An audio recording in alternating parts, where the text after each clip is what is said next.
you so much for coming on this podcast. I was really looking forward to this for multiple reasons. I feel like this is a good way to kick off the new year. Is this the first day for you? It's the second day for us here. Whereabouts are you right now? Are you in Illinois or? Yeah, I'm still in Illinois. I'm just staying near campus for now. I didn't want to risk bringing COVID-19 back to my parents, so. And you're born and raised in Illinois or? No, super complicated life. I was actually born in South Korea, but I spent most of my childhood in China, in Beijing. Oh, Um, I didn't know yeah, that. That's so cool. yeah. And then I went to high school in Texas, and then now I'm in Wow. Illinois for college.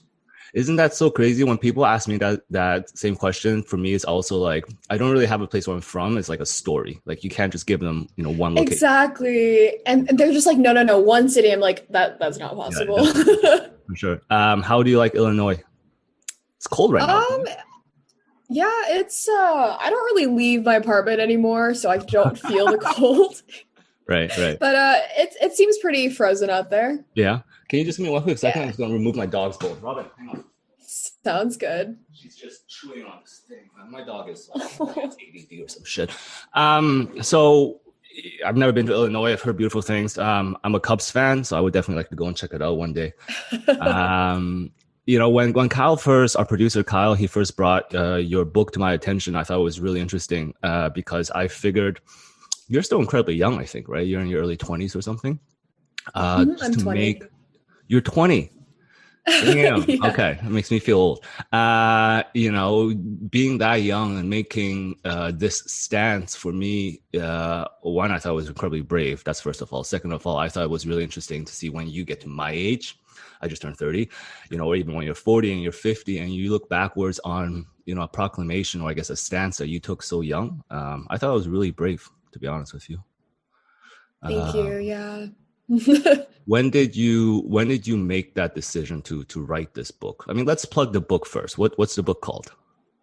Yeah, so my book is called Not Your Yellow Fantasy, and it's a nonfiction about Asian fetishization. It's on Amazon, Barnes and Noble, a bunch of ebook stores, and hopefully after COVID-19 settles down, it'll be in offline stores. I'm sure it'll be in offline stores. You just got the vaccine cell, so it'll be a couple months. When did I don't know if you had a chance to listen to much of this podcast. One of the things that I'm personally very fascinated in is this bridge between thought and action, right? So I'm sure at one point you had this thought, I want to write this book. This is what I want to write about. At what point did you kind of want to take that into action? Mm. So it was actually an accumulation of many different things that kind of triggered this giant event to happen. Hmm. I experienced a lot of Asian fetishization in college. Actually, most of my middle school and high school upbringing as well. Hmm. White Texas suburbs. It's Yeah, pretty common. sure. And so it was always in my back burner. And for a lot of the Asian Americans at my school, we talked about certain guys to avoid, certain predators on campus with a yellow fever. Really? And so it was always, yeah, it was pretty common. And we talked about it pretty often. It was just something we never took seriously. It was just like oh yeah, he's disgusting. Let's avoid that and laugh about it. Right. Which now looking back, it's like we kind of rationalized our trauma and made it seem like a joke to protect ourselves. Sure. But this all happened when I was actually writing a book about empathy and human rights, because international human rights is something that's always been fascinating to me. And Hmm. I kind of got into a really bad writer's block. And I was thinking to myself, why do I not feel the motivation to write about this topic right now? Right. Empathy is so important and it's such a fascinating topic. Why can't I get myself to be motivated? And I was having a conversation with my sister, and she was like, hey, Joyce, I'm just going to point something out. It feels like you're always passionate about, cross-racial solidarity, Hmm. Black Lives Matter, and other minority groups that aren't Asian. And I was like, oh, what do you mean? And she was like, you never talk about Asian Americans, and you never talk about, advocating for Asian American excellence. And I was like, oh.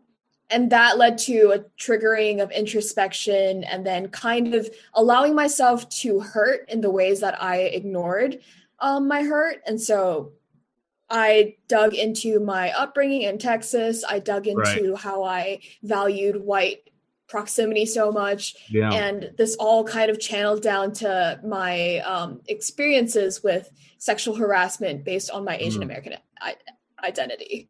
And then that's when you kind of decided to take this leap, right? When you started going down, I guess, this rabbit hole in terms of your own introspection and your own experiences. It's really interesting. So when Kyle first brought this up to me, there were a couple of topics that your book touches on that for me are also personally interesting. Pornography, one of them. Asian fetish, I can't even say the fucking word. Asian fetishization, especially for a female standpoint, because I only have my experience to go on, right? I'm a 30-year-old, very heterosexual Asian male who probably has felt the other end of the spectrum that you're describing. Because I think you're trying to highlight this one end of the spectrum, and I've heard you say that the one end of it is this fetishization of Asian people, and then on the other hand is rejection, and neither side is exactly great. Like neither extreme is great, as you know, it is with most things in life. So I think I've been more on this side. And even having said that, like my first girlfriend was white. I was 13, and for the majority of my 20s, I only dated white girls. Yeah, and I never took it. Sorry, my dog's just going crazy right now. Robin, I never took it as a fetishization thing. But I can totally see it from your point of view. I'm just trying to figure out the difference between where modern your generation culture is in terms of the words like triggering. Like triggering is a new concept for me. I'm from a different generation versus what part of your book is a global macro type of situation and what part of it's personal. Because the personal part for me is very interesting, definitely. Right. So my book, I actually don't think it's a normal type of nonfiction.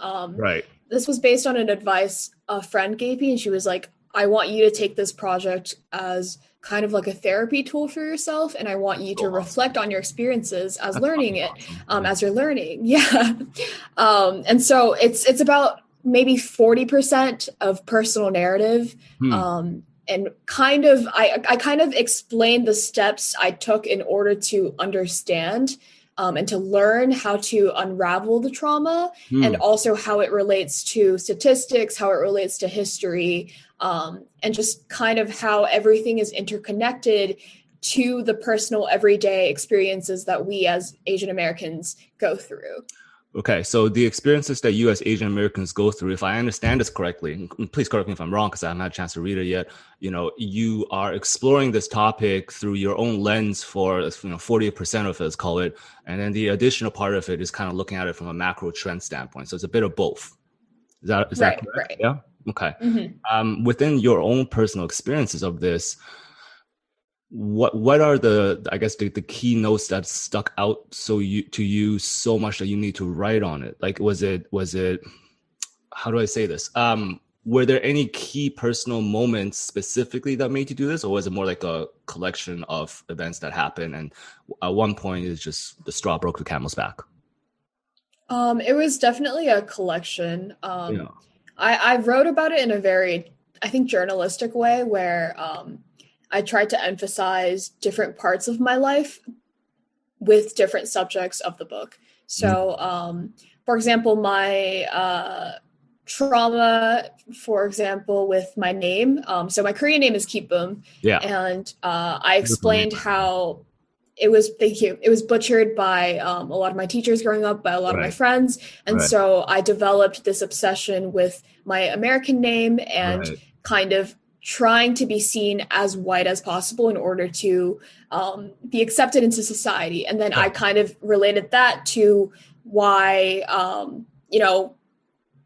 whiteness is so celebrated in the Asian community and in dating apps and even amongst Asian women, how there is something called white fever, which is a really offensive term that a lot of white men use to gaslight yellow fever. Yeah. And just all these various topics. And then I tie that back into my personal life. Right.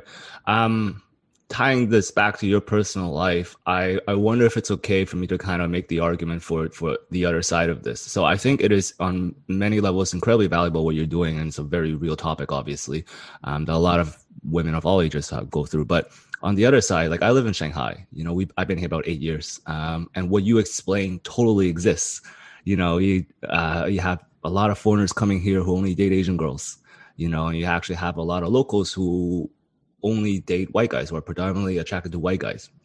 Having said that, I don't know if it is exactly a problem here. I think this is more of like a market dynamics thing.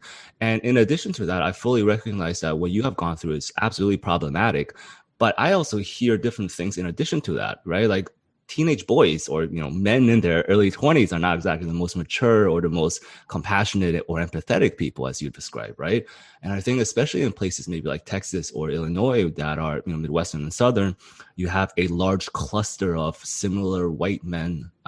Whereas if you go to other places of the world, not just in China, but also I'm sure Korea is probably similar, Europe, a lot of my European Asian friends who grew up there, they experience what you experience. They just wouldn't classify it that way, So I found that was also very interesting. Right. And I think the entire topic, the reason why writing it was so difficult is because it's so gray. Like it's not a black and white. Oh, if I date a white man, I'm suddenly racist. Like if I date an Asian girl, Yeah. do I have yellow fever? Like it's not crisp like that. And I Right. think that's just the reality. And because of how confusing the dynamics are, I made a point in my book where I tried to emphasize that, our goal is to treat every single human being with respect, with dignity, and to remove the objectifying layer and the stereotyping nature that comes with the Asian fetish or any form of sexual racism. So it's not necessarily to categorize and to completely zone off a certain type of relationship, because I do believe, interracial relationships should be acceptable in society. But the end goal is that the results might be the same, but the process of getting there needs to Right. be based off of the respect and the love more than the fantasy that we bring up in associating one's skin color with what you would want in this vision that you have. So it's very confusing. Yeah, no, look, I can happily jump in there. Yeah. Yeah, I completely agree with what you said. Like interracial dating, I think at its core is a great thing, because at its core is, you're increasing your immediate tribe, right? And I think a big part of it is Right. really just exposure. And exposure, you also have to understand, it's really only changed the last 20 years. It just so happens that your generation grew up with the internet. Like prior to the internet, these Texas people, like the parents or uncles of these boys that are, fetishizing you, they didn't have Asian people in their lives, right? The only times that they saw them would be on screen or what they hear. So in many ways, change also takes time. But I do agree that the process needs to kind of be addressed. It needs to be addressed on both ends.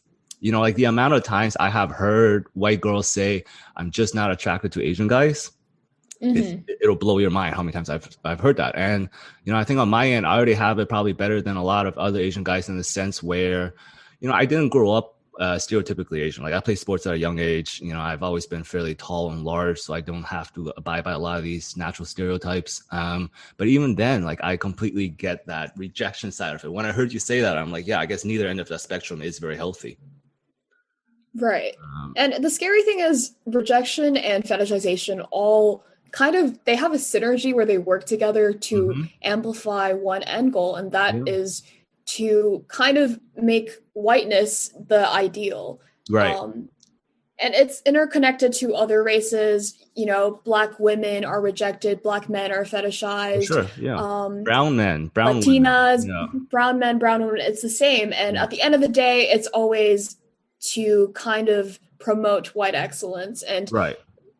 the key here is to be conscious of your own biases and your own prejudice as an individual person, and to see how you play into the spectrum of sexual racism. I think that is a key to keep constantly.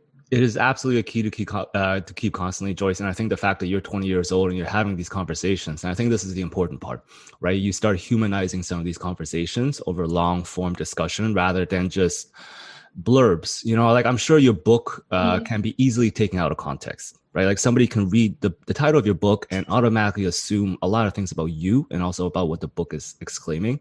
And that's part of the issue right now. I know you've gotten some blowback from it, surprisingly. I don't know.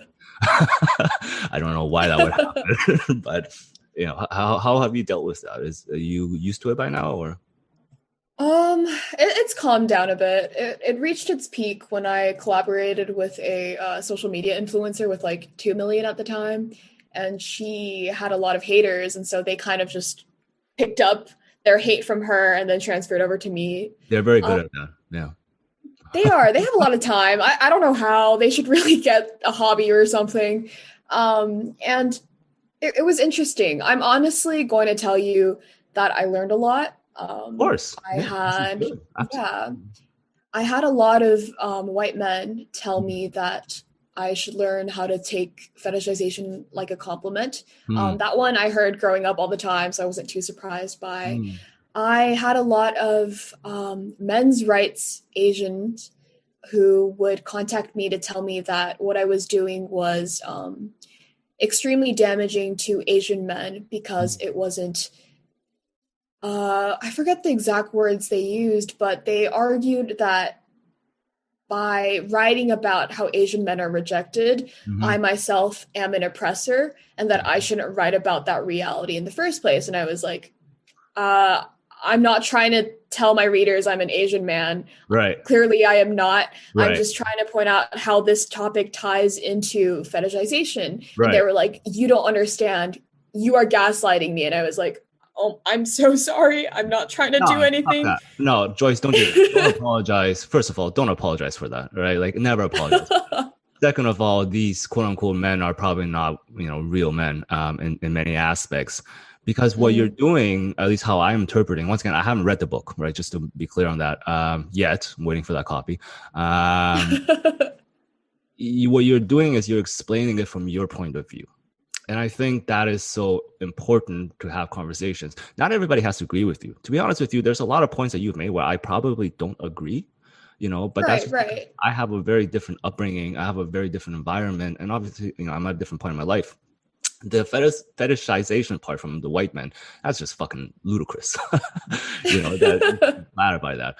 However, having Mm. said that, porn is one of those things that I personally am very invested in from a concept and theory standpoint, not this, from a practice standpoint as well, sure. But fetishes and sexuality in general, I do feel like people should be okay with that. If you get turned on by Asian girls, that should be okay.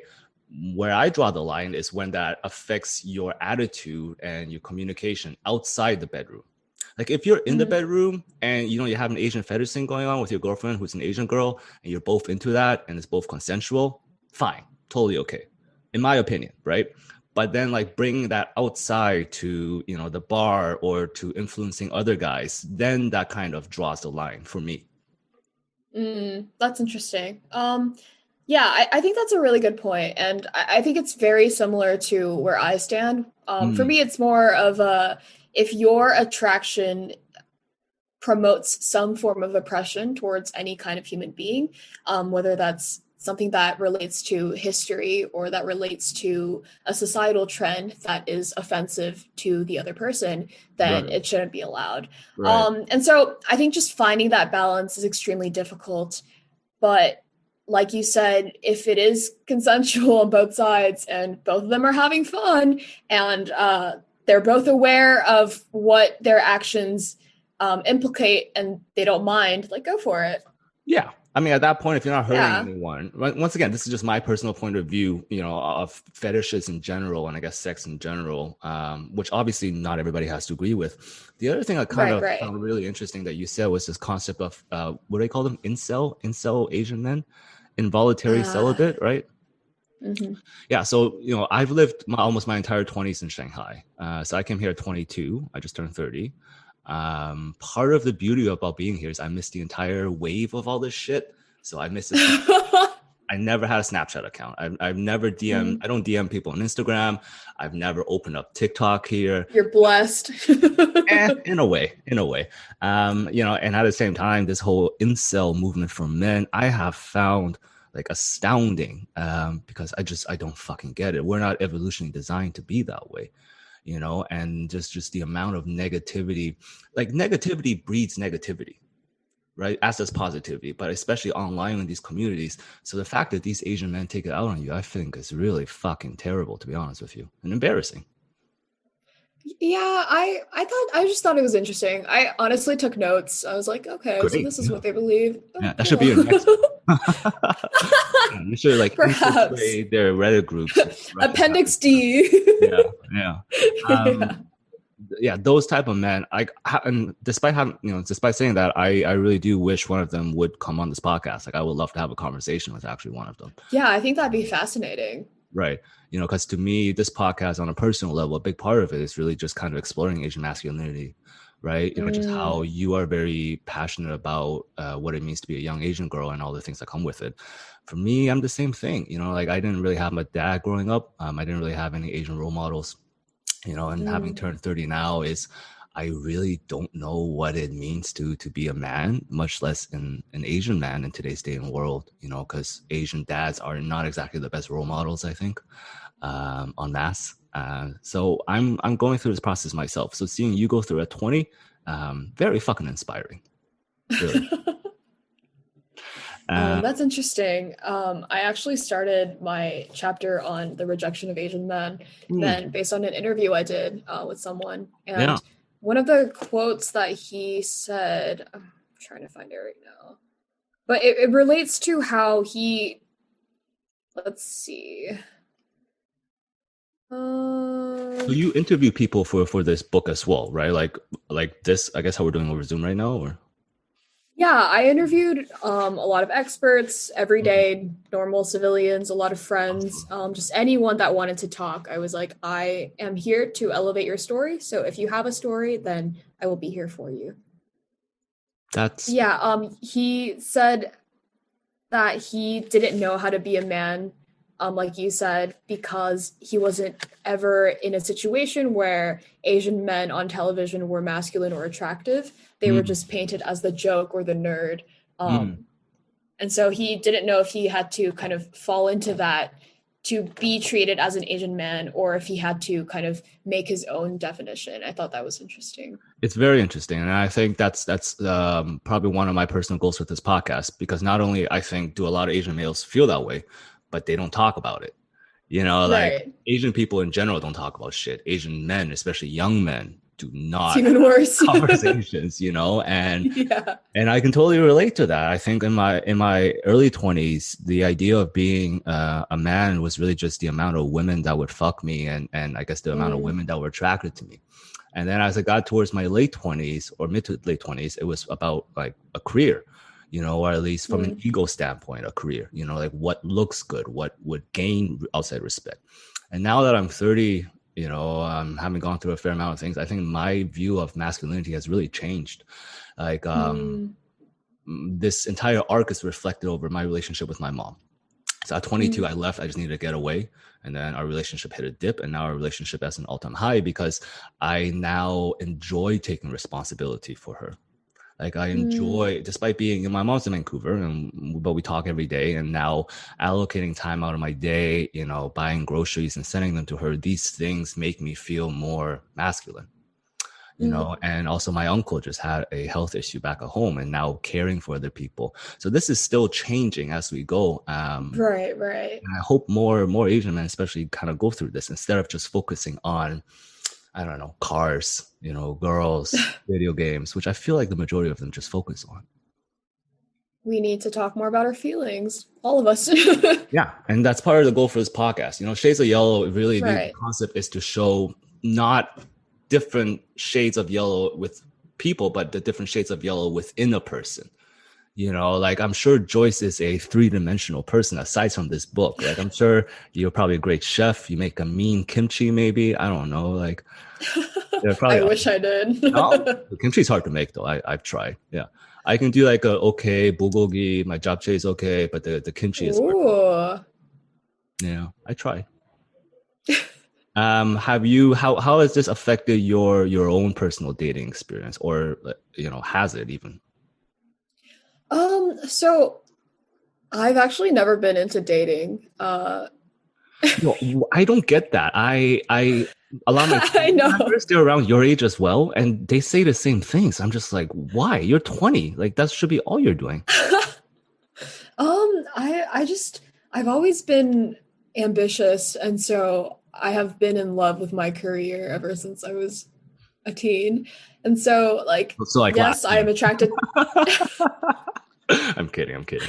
um, and so, like, yes, I am attracted to men. And Right. yes, I am interested in, like, yes, K dramas and like romantic Sure. things get me excited. But at the end of the day, when, a guy asks me out, it's like, would I be happier going out on a date with him, or would I be happier working on my hobbies or my No. passion? And I've always just stuck with my passions. So I guess I just haven't met the right guy yet, maybe, or maybe I'm just, in love with my work a little too much. But I don't think because those of two are that, this separate. hasn't affected me. Yeah, I mean, look, I don't think those two are separate things, first of all, right? And True, true. I hope you get out more. I don't want to wake up one day and go on those incel boards and see you be a part of them. That would be a nightmare, right? Oh You shit on them and then you join them. No, I feel like dating is important, and I think especially for somebody like you who obviously very much enjoys people, who obviously very much enjoys the psychology behind people. I think dating is important. I think part of the reason why this podcasting thing has worked out relatively okay is because I've been on so many shitty dates where I'm just like, yeah, I can handle a bad my. conversation. I'm okay for 30 minutes. So it's good practice. It's good practice for Life interviews. experience. Yeah, Mm. exactly. And plus, you get a lot of really fun stories out of bad dates. Mm. True, true. Yeah. That does sound oddly appealing. It's great for a writer, right? It inspires you. Is writing something you want to do for the long run, or is it more along exploring Asian women roles in modern contemporary society, or both? I think writing is a tool that I like to do, like I like to utilize, but it isn't the end goal. Okay. While I was writing, I was debating if I wanted to do this for the rest of my life, but Mm. I came to the realization that it's not the writing part that makes me happy. It's the essence of the book. Mm. Advocacy, human rights, um, API. So I'm What not is too sure API? yet. Asian American Pacific Islander Okay, community. okay. Hmm. Uh, So yeah, I'm not too sure yet. I still have a lot of time to figure things you got out. loads of time, man. Like, don't let anyone tell you otherwise. The API thing is a really good example of how sometimes I feel like Asian Americans are incredibly American. It's beautiful because this is what makes you American, right? You're so proud, but there are so many Asian people all over the world. And as we have done this noodle shop thing, and a lot of my staff is based in the US, I feel like Mm, Asian Americans are oftentimes very focused on just Asian Americans, for better or worse, mm, and I just think that that's such an American trait of you. It's like it's hilariously ironic in my opinion.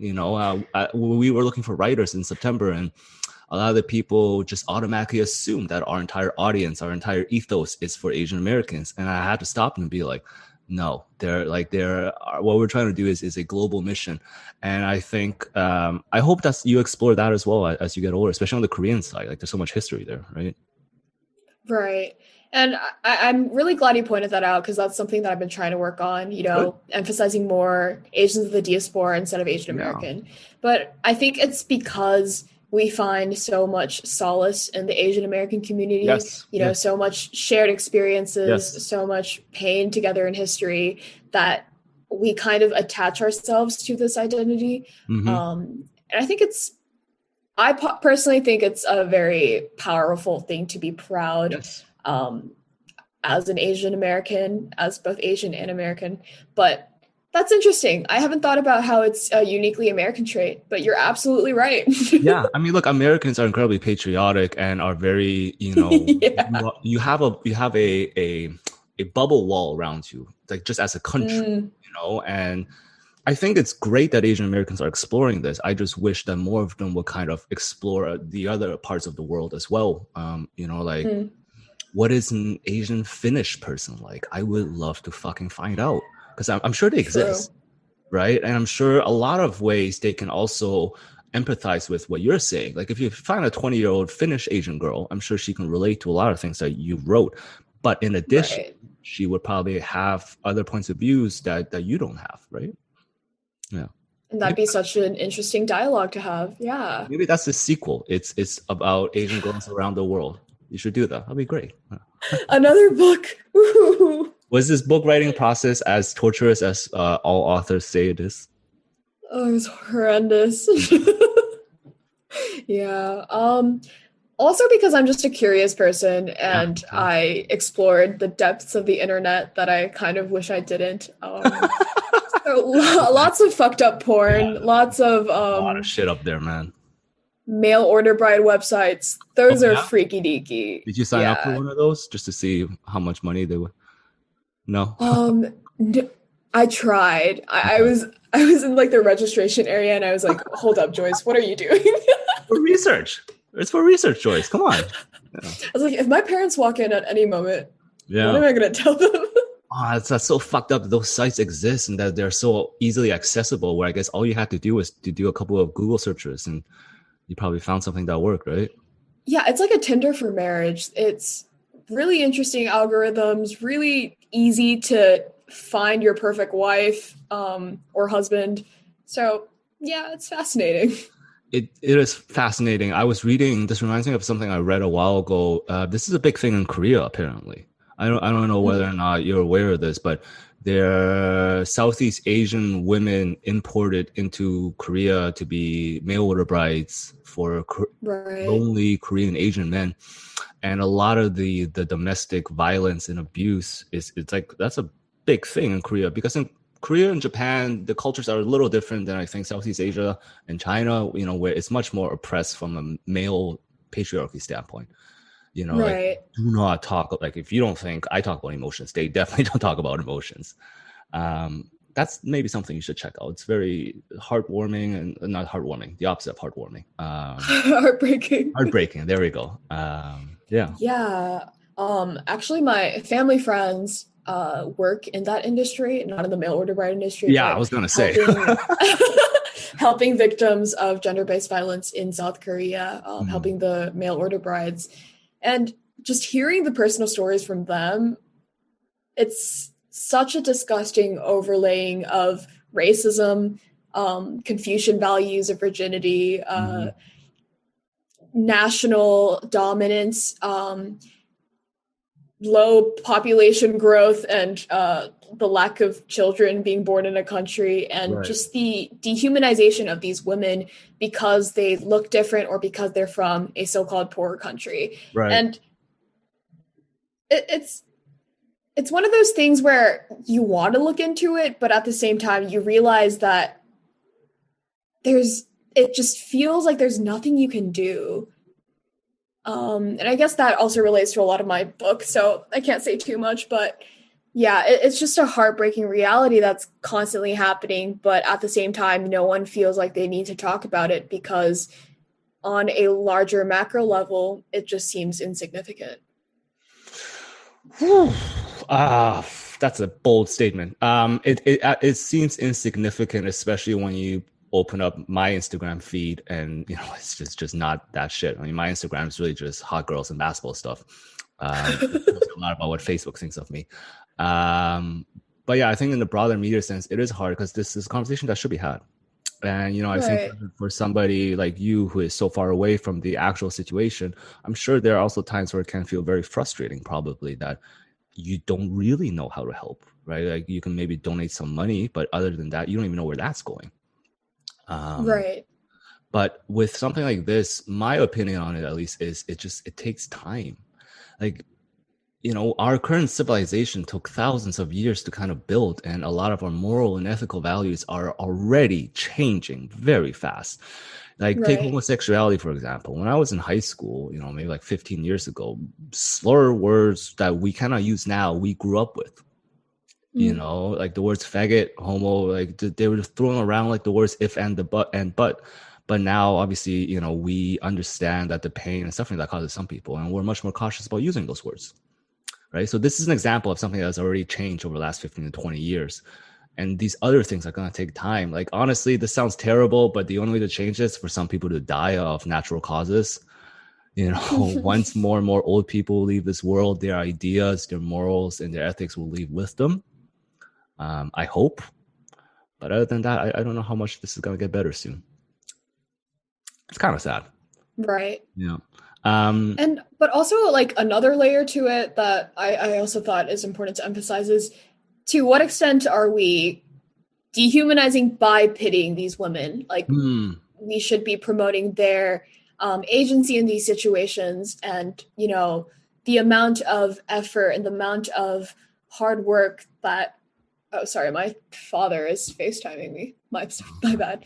And the amount of pain and suffering that they deal with, but from their standpoint. So like right. not from we are better than you, we live better than you, so we are going to rescue you, because that's a very not survivor, very savior complex Yes. Yes. situation, Yeah. which is also very damaging. Right. So lots of different perspectives. No, there are. And, their perspective is also probably something that you and I are not entitled to talk about because for a lot of them, at least from what I've read, this is a choice, right? This is a market demand. Sure, it's not transparent information. Like they are lied to, right? But a lot of them, it's a choice that they make because where they come from, whether that's a rural village in Laos or wherever, they don't have that opportunity to make that money, I guess.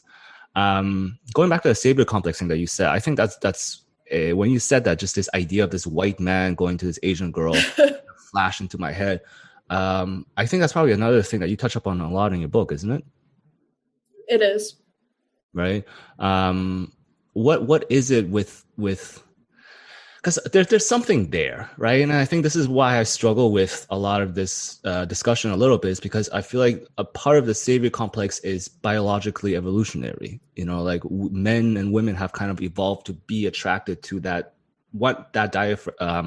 match, kind of, in a way.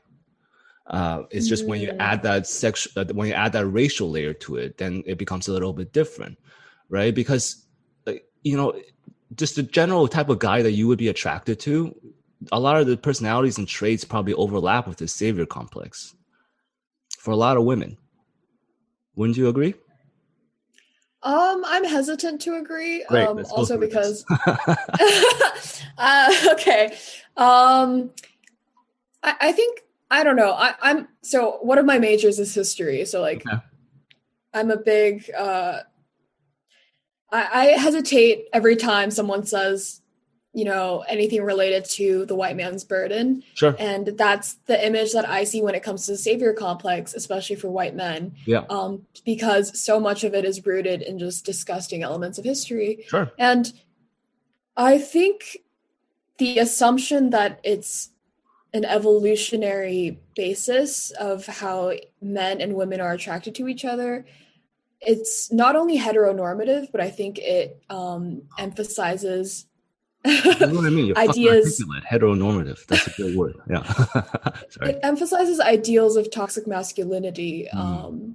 that I think can be damaging, and also kind of shut out the softer, more feely elements of Mm. man that a lot of Asian cultures or international cultures like to shut down. Yeah. I want to go back to one thing that you said, just to kind of clarify this. I'm not saying, I think we're coming from this from two different angles. So my background's in behavior, Mm, specifically, economics, psychology, so from a personality standpoint, when I say the savior complex, I mean things mm, like chivalry, protection, general masculinity. So it's not from a history point of view, like I think if you poll the majority of young women these days, they will still say that these traits are attractive, right? Like you want somebody that can kind of protect you in a way.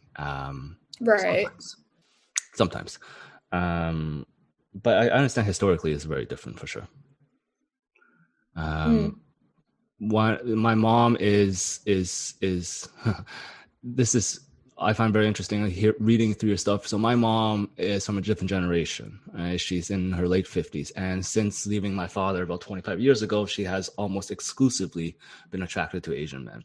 And I think for her generation, this is a really good example of how time changes things. She would not think mm, about this the way that you do, like not even close. In addition to that, she probably wouldn't even see a problem with how she's approaching it, right? And I don't think that she's wrong necessarily. It's just times change. right. and I think with people like you, it's so important to have these conversations. What do you want to I do after? do. Sorry, go. Oh, No, that's I fine. did want to bring out a interesting dichotomy. So my parents are actually both anthropologists, Oh, no shit. also in their late 50s. Yeah, and I've been having conversations about things like this since I was a kid Uh-huh. with them. So That's really cool. I guess there were some people that shared that kind of mindset back in the old days, but I think Probably. it's just becoming more common nowadays. But Probably. I definitely would have to give this current happening to them. I mean, it sounds like this has been more or less kind of your path that has kind of led you here throughout your entire life. It's Right. good. It's a great thing. Like the fact that you're doing this at 20 years old is incredible. Like I said, what is the next step after this? Um, so honestly, I was supposed to be in like a marketing stage. Like I was supposed to, Book? Yeah. I don't know, do a virtual book tour, a book launch, Yeah. and talk to more people, Yeah. collaborate with more influencers. But I was talking to my editor That and sounds my publisher, and I exhausting. was like, I'm so tired. Yeah. Yeah. I'm just gonna disappear from the Yeah. world. And they were like, okay, just do whatever is helpful for your mental health, and you're probably not going to get as many sales or reviews, but are you okay with that? And I was like, yes, I want to disappear for a bit. I'm Yeah. just going to focus on being a college student. Like I Yeah. want For to sure. take naps, play video games. Date. So as of right now, hey, um, so as of right now, it's a big question mark, but because it is a clean slate, I'm excited on what my next project is going to be. That's awesome. You should write more. Just from the very little, even like the bio that you sent us, I can tell is very, very well articulated. Um, because writing for me is also fairly new. It's been about 2 years. It's been about 2 years since I fully committed to this. And like I said, I don't have a background in writing. Writing, I have found to be I describe writing as the purest form of art. And I think a lot of Mm, people would really disagree with me on that, which is okay. Because with every other form of art, you are putting something in the other person's head. So mm, if you are painting something, I'm putting that image in your head, the colors, the lines, right? If I'm making a movie, I'm putting the actual movie in your head. If I'm making a song, I'm putting the actual lyrics in your head. Whereas with writing, it's a piece of paper. You have full control. And then as the reader gets to interpret it how they want. Right? Like mm. I can write Johnny wore his red sweater walking up the street as he passed an oak tree before he got hit by a car. I can write that. I know it's a very sad That story. escalated quickly. Okay. Yeah, escalate conflict, right? They teach you this. Like I can write that. I can see it in my head, but then when you read that, Johnny probably looks differently in your head than he does in my head. Yeah, and Right, this is right. what I love about writing. So I really do hope you write more after this. Yeah, more fiction, I maybe. hope so too. I Yeah. hope it's not as horrendous. No, no, my stories tend to be more dark. I have found, yeah, that's not just collection of life. Would you ever want to move back to Korea for a bit? Yeah, I think Okay, so. I good. think it'd Yeah, be an interesting perspective I think to so too. have. Maybe my sequel will be from there. Yeah. How's your Korean? I'm fluent. Okay, so that would work out perfectly fine. Yeah. I think it'd be really interesting if you went back to Seoul for a bit and just kind of explore that. Joyce, we try to end this podcast more or less the same way every time. Thank you so much for taking the time. Obviously, before we do end, I want to plug your book one last time. So this is currently available on Amazon. Then the title is Not your yellow fantasy. right. And if people want to find you on Instagram or reach you elsewhere, Yeah, they could. It's my Instagram is the same. I'm not too yeah. creative, so it's just at not your yellow fantasy. This is great marketing, right? You got to stay on brand, consistent. It's what they teach you in school, isn't it? So we usually like to end this podcast more or less the same way, which is with a wrap around of questions. So the first question we always open with is, and this will be really interesting because this is the first time we're doing it with somebody who doesn't live in Shanghai. You're actually Really? you're our first Zoom call because I I really feel didn't so want to. special. Dude, you're our first Korean. I think you're the youngest guest we've ever had. Wow. You're our first author. Wow. Man, you checked a lot of boxes for us today. It's a great way to kick off the year. So thank you so much for doing this again. The first question we usually ask people is, what is your favorite Asian dish? So singular dish, not cuisine. Ooh. Okay. this is going to be oddly specific, but in front of my subway station in Beijing, Mm. there was a street vendor that sold amazing jianbing. And so I have been It's so obsessed with weird. jianbing ever And since. I'm like, who the fuck am I talking to? I feel like you should move here. Dude, you should come to Shanghai after you graduate, Joy. Uh, Maybe it'll be a nice coming back to China thing. yeah. When did you leave? I see you left fairly I young, spent though, right? around 11 years in Beijing. But you were how old? I went back and forth. The Okay. first time, fourth grade, the second time in middle school. Okay. China's very different now. Yeah. Much more Chinese people. Yeah, I bet. Come back and visit once this COVID thing is over. Okay. Jianbing, love it. Next question we usually ask people is if you, well, I guess in your case, if you had to live somewhere in Asia, where would that be? Ooh. I've always wanted to try out Singapore. Yeah. Good. Very Singapore. I can see that. As I get older, Singapore sounds more attractive. Actually, it's more like Yeah. structured, well run. Yeah, Yeah. yeah. Third question we usually ask people is there a favorite Asian music artist that you would think people should check out more? Any type of Okay, music artist? so this question. Okay. This is quite embarrassing. No, no. So I've been saying BTS since 2013, but now they're like Yeah, basic because the entire world listens to them. BTS doesn't count anymore. Yeah. Exactly, they don't count. So Cold, any R&B, What? Korean R&B Old? artist, How do you Cold, spell that? Colde, COL. Cold with an E. Okay. Okay. Mhm. Is this K-pop still? It's Korean, but it's more hip hop. Hmm. So I was into K-pop. I'm gonna date myself here. I was into K-pop before G Dragon went into Big Bang. What? Yeah, this was like when he was a 12-year-old trainee. To be fair, though, I was also 12, so it was less creepy. I think it'd be very creepy Okay. if that was like now. So I was also 12. Yeah, but like when G Who Dragon. was active then? Oh, um, fuck, you're gonna jog my memory. Bing was still a music recording artist. Lee Hyori was at an all-time high. Oh, loved her. Uh, music was just starting. He just went through that 90s like K-pop phase. This was when Teddy Mm. was still an actual music artist instead of a producer. Yeah, Wow, this you is go way back. I told you, I'm fucking old. And then we jumped on that entire Big Bang hype when Taeyong did Wedding Dress. Yeah, we go way Ooh. back. I was really into K-drama in my early teens as well. Like my lovely Kim Sum-soon was probably my favorite one. It's a good I story. haven't heard that one in a while. You gotta check it out. There's a movie, my 200-pound beauty, 300-pound Oh, I beauty. watched that last week. Yeah, Yeah. dude, one of my favorite movies. Yeah. Great. Good movie. Okay, we'll definitely check out Cold. Next question we Uh-huh. ask people is there anywhere, I guess for you, once again, it'll be a little different. Is there anywhere in Asia that you want to travel to outside of the like main destinations? So not the super touristy Ooh. ones, like page 4 on Google. Um, that's a hard one. I was imagining like Japan, but You can say Japan, but like where in hmm. Japan? Or like why Japan?